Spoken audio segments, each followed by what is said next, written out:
Hi. So this week we're going to talk about our first week of classes here in Kankampa, Finland.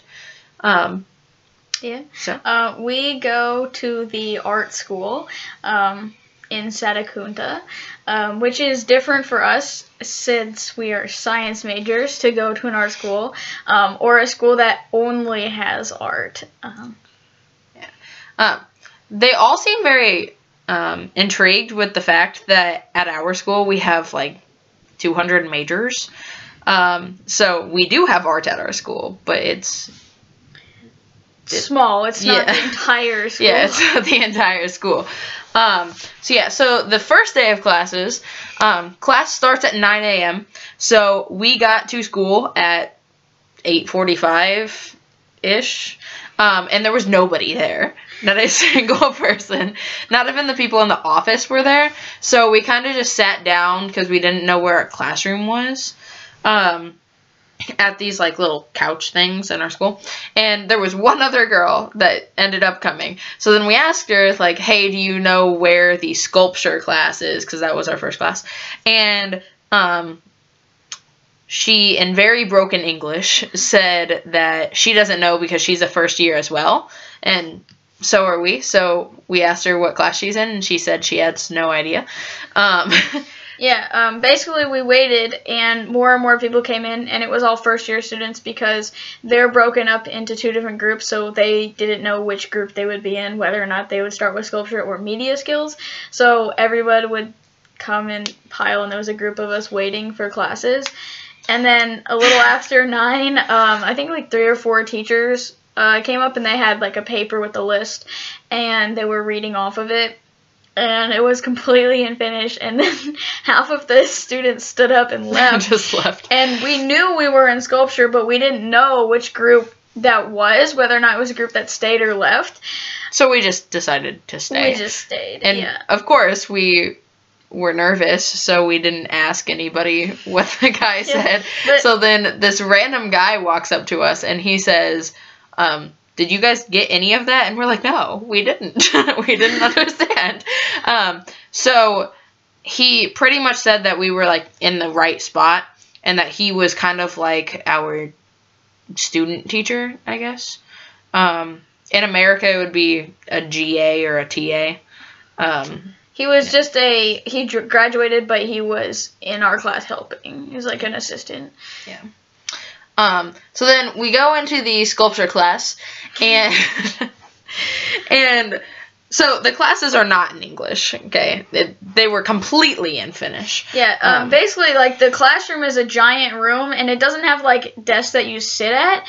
They just have these little workbenches, and they're, like, giant stools that fold open, and you work on top of them like little benches. But you can't really sit down because they're taller. And then there's a bunch of couches, so we were all sitting on the couch for the first day, and they were reading off, like, the rules and the syllabus, like, basically syllabus day, except for the fact that the entire thing was in Finnish. And, like, our main teacher is an older guy, and he speaks absolutely no English. So he knows problem or no problem. So we say no problem. That's about the only English he speaks.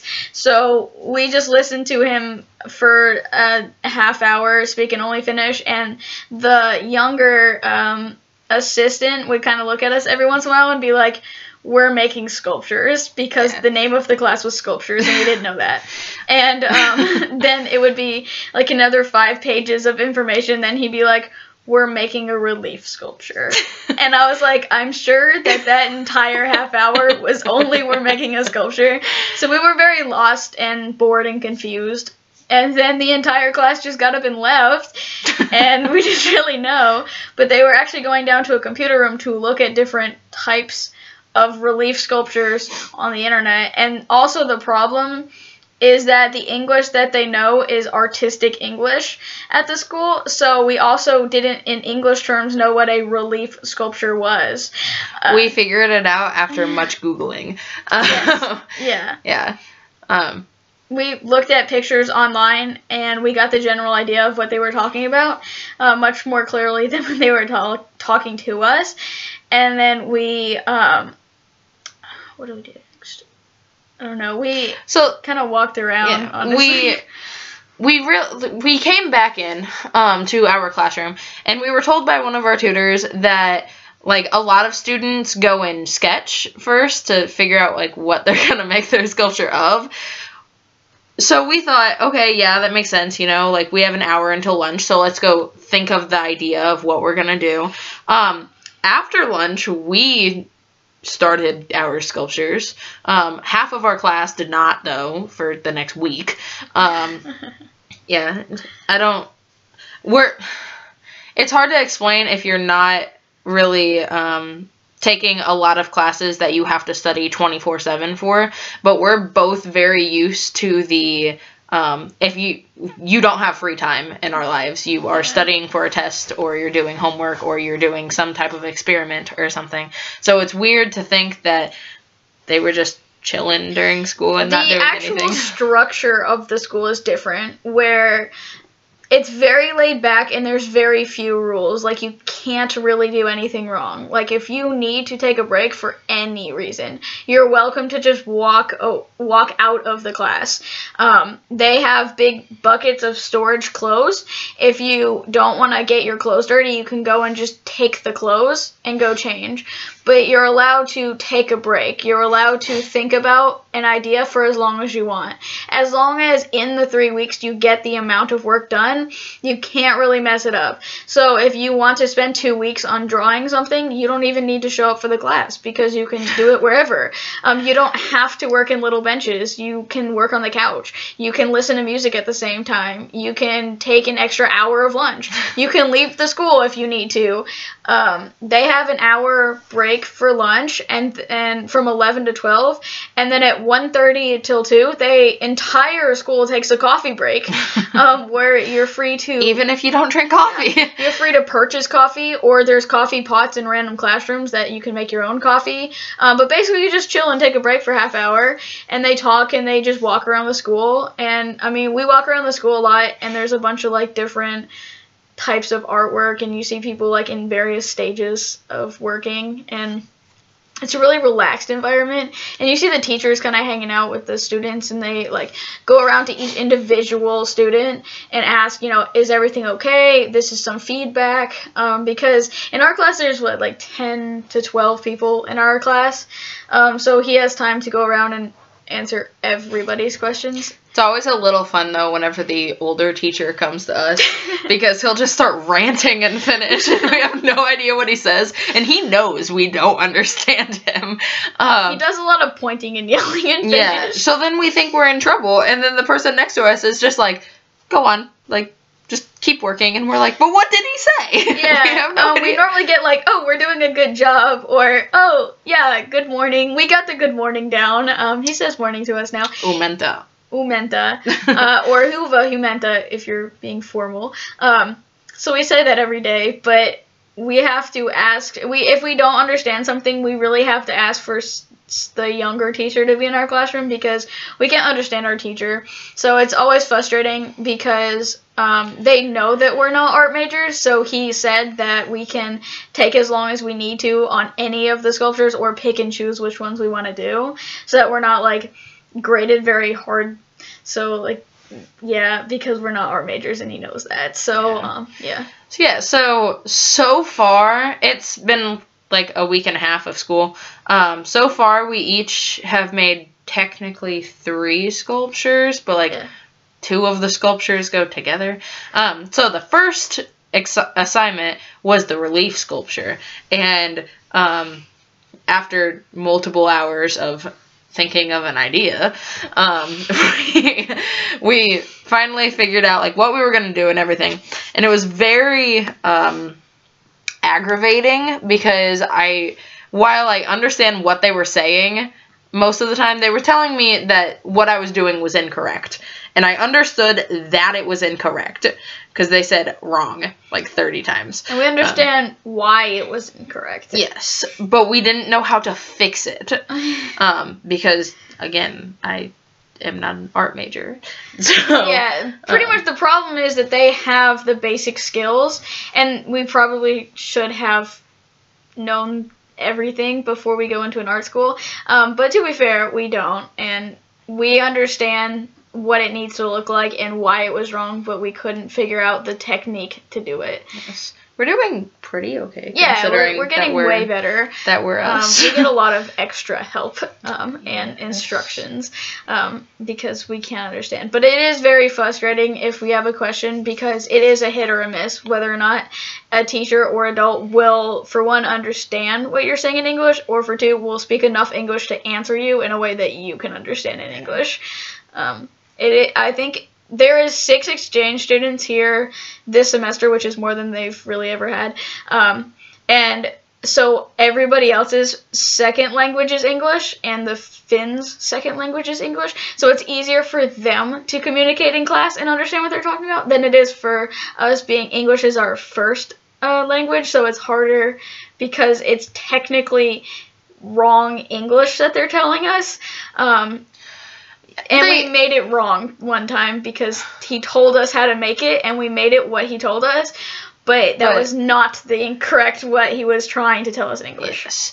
And, I don't know, like, their English is fantastic. Don't get us wrong. Like, it's great. It's much better than our Finnish or our Turkish or our Portuguese. Like, it's very good English.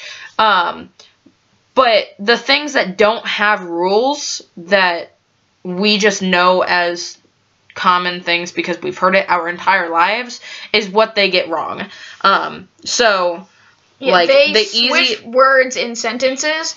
So instead of they are telling us something, it sounds like they are asking us a question. Yes. And it's so they'll say, like they switch it and is. Yeah, like what is it? Like, that's a question, like, what is it? But they are meaning what it is. Like, that is something. And so they're saying, like, this object, what is it? And so we'll say, oh, it is this. But they're like, yes, that's what I said. And so we take it as a question, but they are meaning it as a statement. Yes. So it gets very confusing. That's just one example. Yeah.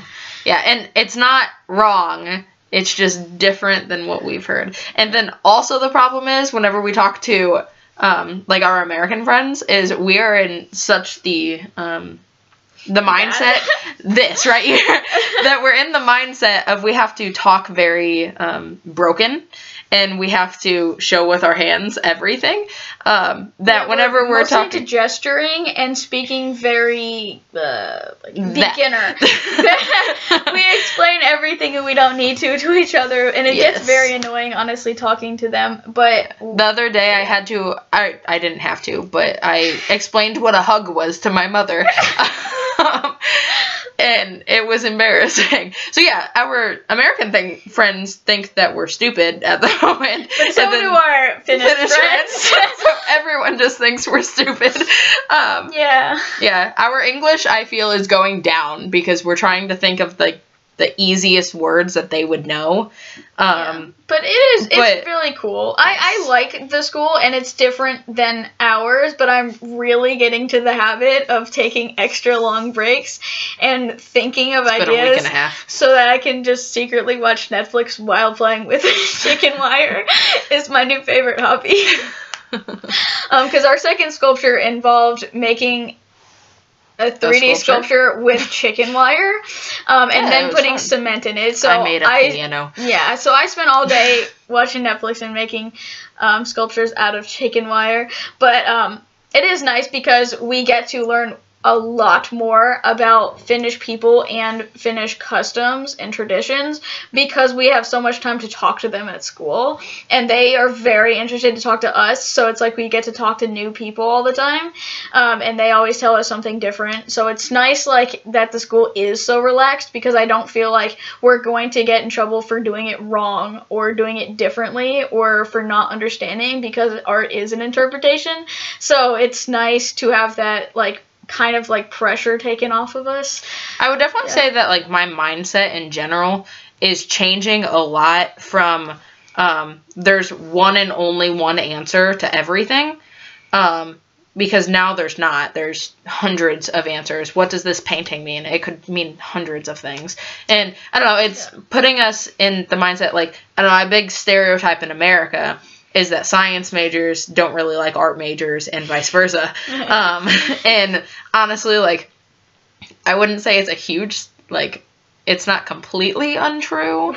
That like we don't hate art majors. We don't hate art majors, but I would definitely say that there's a little tension between those two majors. Yes, because general. Science majors and majors that are like not harder but more involved and go to school longer tend to think that they are the only ones that are important and really are the only ones working, and it's a lot of work to do art all the time, and it's a lot of like it's a different type of hard. Yeah. And also like the artists like at our school in particular, like you see like even like performing arts or visual arts or like any kind of arts in general, you see that there's tension between them. They're friends, but they're also always in competition with each other. They try to outdo each other. Who has a better painting? This is in America. Yes, who can sculpt better? Like, they're always in competition, but here it's completely different. Yeah, they're also supportive of each other. Yeah. I told somebody at our school here that I was taking an online chemistry course as well as our art classes, and while she knows absolutely nothing about chemistry other than like high school chemistry, like what is an atom, she was so supportive of the entire thing. She was like, if there's ever anything I can do to help you, please let me know. And I was like, probably not, but thank you so much. Yeah. Like, I really appreciated that. And I realize that our art is not up to their standards, but I've never felt like they think any less of us. They'll say, oh, that is a really good job, or I really like this part of it. They are really, like, they build you up, and, like, it's a nice atmosphere because they're all friends, and it's a small school, but, like, they're all friends, and they hang out, and they want to do something. Like, when one of them had an open house, everybody in the school went to support her. We went to an art gallery, and that was a lot of fun. That was in the first week that we were in the school, so we were still kind of in the mindset of, like, oh, this art has to have, like, one meaning kind of thing.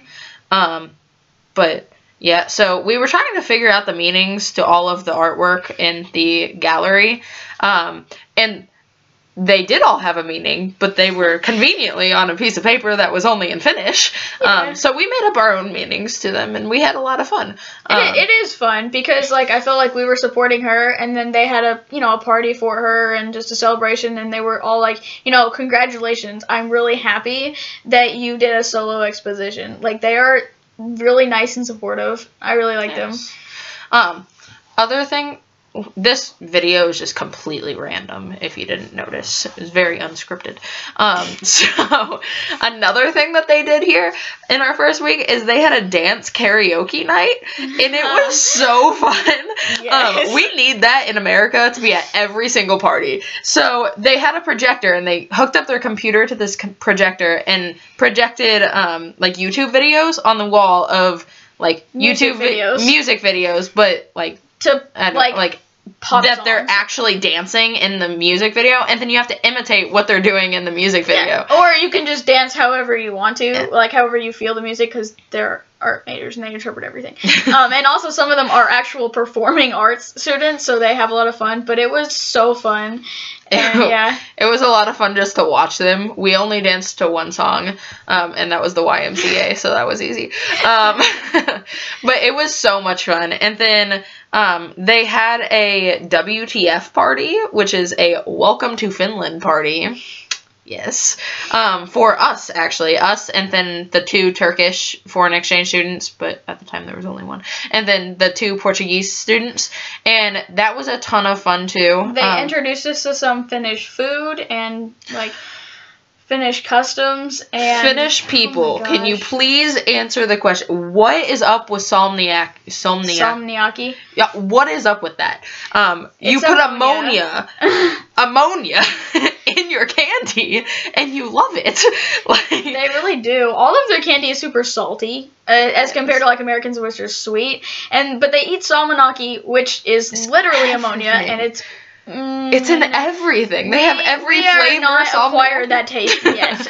But it's in candy and ice cream and chips. And I liked the chips. Those were good. But I don't know. Just seeing ammonia sulfate in anything to 2 science majors is... It's kind of a red flag. Like, we shouldn't eat it. Yeah. If I'm told in lab, don't get this on your skin, because it'll hurt you. I don't want to eat it, personally. Yeah, but that was extremely interesting. They kept making us try more and more and more, and they're like, this one's better, I promise. And then it was equally as bad. Yeah, it's definitely a Finnish thing. Yeah. I'm sure if we grew up with it, we would like it. But it's so salty. I feel like I could just pour salt in my mouth, and then it would be the same. But, yeah, that was pretty much our first week. And so we'll make other videos about the weeks coming up. Yeah. We're actually in Lapland right now, so there will be a video all about Santa Claus. So, yeah. Okay. Bye, guys.